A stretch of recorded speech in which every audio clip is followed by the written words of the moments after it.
پیش معروف کرخی یکی از دوستای خدا میبیا میگه که میخواهم که شاگردت باشم، درس اخلاق آموزم. حضرت 40 روز در پشت صومعه و میمخانه معروف کرخی میشینه، معروف کرخی اهمیتش نمیتیه. بعد 40 روز میبرویه، یک نگاهش میکنه و گشته او صومعه او میمخانهش میدره، با 40 روز دیگر نمیبرویه، با 40 روز پس میبرویه که 80 روز میشوه. این حولی هم 6 تا. میخواهم درس اخلاق و تربیت گیرم. بعد از 40 روز 80 روز شدن را به فریاد میکنه و یک کاسه میتیه، میگه همین کاسه را میگیری، بالاش پوشیدگی یک ورق موندگی، ورق میقپی، همین میگیری و داخل دریای دجله خدی میگذاری، در بین دریای دجله یک انسان شیشتگی های، همین را در همون میرسانی، کاغذ از بالای کاسه نمیکشوی، بعد میگوی قبول میکنه. این شاگرد میگیرن میبرن نصفیره در لب دریای دجله، نرسیده دلش وسوسه میشه و لب کاسه را میته هوی میکنه، کاغذه که ایدرش هم موش بچه میپره. دیگه میگه اگر این موش بچه را دو آدم میبردم به موش بچه میرم، گشته بیام این گفت که لب کاسه را نکشه، چکار کنه باینده میمونه. با هم کاسه را گرفته میبیا پیش معروف کرخی میدره که معروف کرخی تبسم کرده سه، میگه چون کردی؟ گفت واقعا همین. گفت همین 80 روز من در فکری تو بدون، گفتم بیا صبر سنجیم، یا موش قبیده نتونی زدری کاسه. تو چه خیل در علم اخلاق تربیت طاقت میکنی؟ تو یک موش در کاسه قبیده نتونی. گفت اخلاق تربیت و سنت. دلم میخواست آدم شوم اما نشدم. سنایی گفته تا دل میخواست آدم شوم که نشدم آدم. حضرت امام ابو حنیفه در وصیت‌نامه 63 شون گفتیان امام ابو یوسف فرزندم، جز در فن خودت که همش علم است، هیچ محل از همون علم و کسب خودت در پیش مردم عامه بیرون نبرو.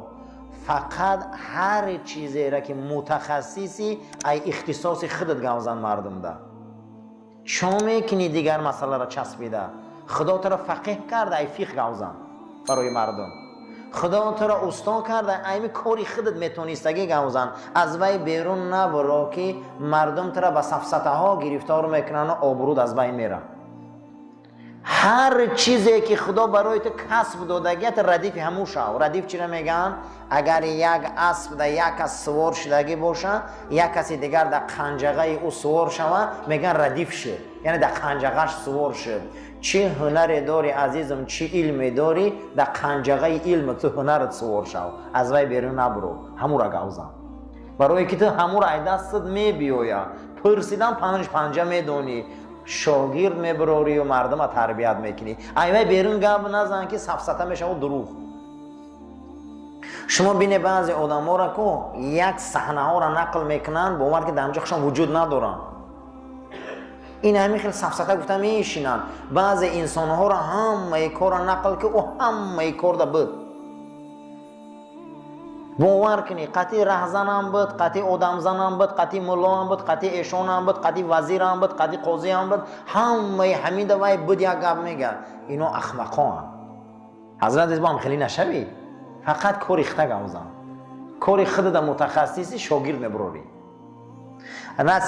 وصیت‌نامه رقم 64 ابو یوسف فرزندم، در مسئله روزمره دنیوی در کارهای غلط و ناپسند از مردم پیروی نکن. همیشه کارهای خوب قدی مردم قدی کار کن، شریکه که کار کن. کارهای بیزیب قدی مردم عوام قدی نرو. اگر تو از قفای اونها روی آبرود از بین میرود. امروز باور کنی قرآن حفظ میکنه، سیلی دست قدی گشته و تو قرآن حفظ کردی، قرآن همین را آموخت. باور کن علم همی آموزه میره و قدی یک آدم های قدیمیش نمیخزه که وی آدم ها صدقه همون علم و گپ شون، قدی همه های همینشین شون.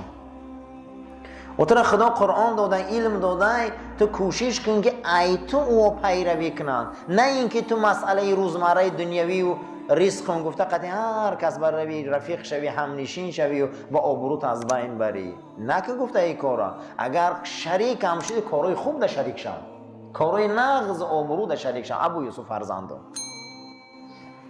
هممون عقل داریم، هممون جهل داریم، البته داریم، به این نمیشود. اینا بخشان سپاهی داشتیم. یکم سپاهی عقل خیر بده. چی بده؟ خیر، که بزرگان گفتیان که این وزیر عقله. دویمش ایمان بده، سیومش تصدیق بده، چهارمش رجاء امید کردن بده است، پنجمش عدل بده، ششمش رضا بده است، هفتمش شکر بده، هشتمش طمع بده، نهمش توکل بده است. در برابر این که 75 دانه که تعدادش زیاد است، اکنون ما باید افسران و عسکران جهل دانیم. جهل یکمش شر بده، بدی. یکم سپاهی جهل چی بده؟ بدی، که این وزیر جهل بده. دویمش کفر بده. سیمش جهود بده، یعنی که جهود انکار. سیمش خلوط بده، خلوط یعنی چی؟ دروغگویی. چهارمش جور بده، پنجمش سخت بده، یعنی که ظلم. هفتمش کفر بده، هشتمش یأس ناامیدی بده، نهمش هیرس بده. هیرس یعنی که دنیا تشنگی، حریص بودن، تشنه بودن در دنیا. این خصلت ها یگان تش همه خصلت های عقل در هیچ کس جمع شدگی نبوده است مگر در پیغمبر خدا جمع شده بوده. همه 75 تا سپاهی عقل همش در رسول الله بوده. اگر یگان دانش در امتش میشده است، اگر همون دانه را امتش میقبیده و دوام میداده، اینا رنگ حلقه های زنجیر بدهن، اینش اینشا آوردن میگرفته. 75 تا سپاهی عقل دمو نمیشه ماش پره، فقط در رسول الله بوده که قرآن نفس جدا میکنه. نفس اماره، نفس لوامه، نفس مطمئنه، نفس مرضیه، نفس ملهمه، نفس فالهمها فجورها ملهمه، بعد از او نفس مقضیه، نفس کامله. نفس کامله نفس رسول الله های که خداوند برای او این 75 تا سپاهی عقل داده گیرد. ما با او نفس برابر نمیشیم، ما با اون نفسش نمیشیم عزیزان، برابر نمیشیم، لیکن پایان نفسش نمیشیم. بعد از او امام غزالی هم در رساله اخلاقش آورده که اگر یکی از همین اخلاقا را در شما 75 تا سپاهی یک تاش اگر در شما ها باشه، شما همون را حفظ کنه، دوست داره، گوهره که چشم باری نگاه کنه، اینش اینش آوردن میگرفته. همین 75 تا جمع شده آدم ده، اینش اینش آوردن میگرفته، اینش اینش آوردن میگرفته. بعد از این بعد جناب پیغمبر میگن که اگر پیغمبری دوام میداشت عمر پیغمبر بود. معلومه که همین عمردان بوده همین علامت ها. برای همین به حضرت عمر ابن عبدالعزیز هم عمر ثانی میگفتن، یعنی ده همین هم نشده است، با اون شرطه که ما اگر این جنود شناسیم، این سپاهی ها را شناسیم. همه سپاهی های جهل گفته اولین مراتبه در نمرود یافت شده بوده. کی را در علو پرتافت؟ ابراهیم. دویم در فرعون پیدا شده بوده است. کی را آزار داد؟ موسی. سیوم در قارون پیدا شده بوده. کی را غم داد؟ موسی. بعد از اون نسل او مثل ابو لهب و ابو جهل و آن نفرها تا به امروز، اگر از همین گفتگی ها گفته از 75 تا همش باشه، اینها مثل نمرود هموان. اگر یک دانش هم باشه گفته مثل ابو جهل و ابو لهب هان. معلوم بوده است که در درس اخلاق و تربیه خیلی درس مهم بوده.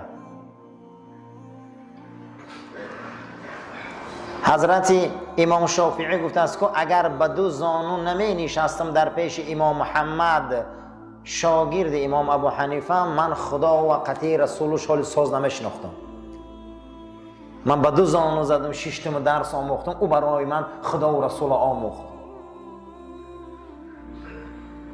برای درس اخلاق و تربیه را گرفتن عزیزان می بیایی در خاندان استاد و بزرگا به زانو میزنی میشینی که برای ما درس آموزن، علم آموزن، اخلاق آموزن.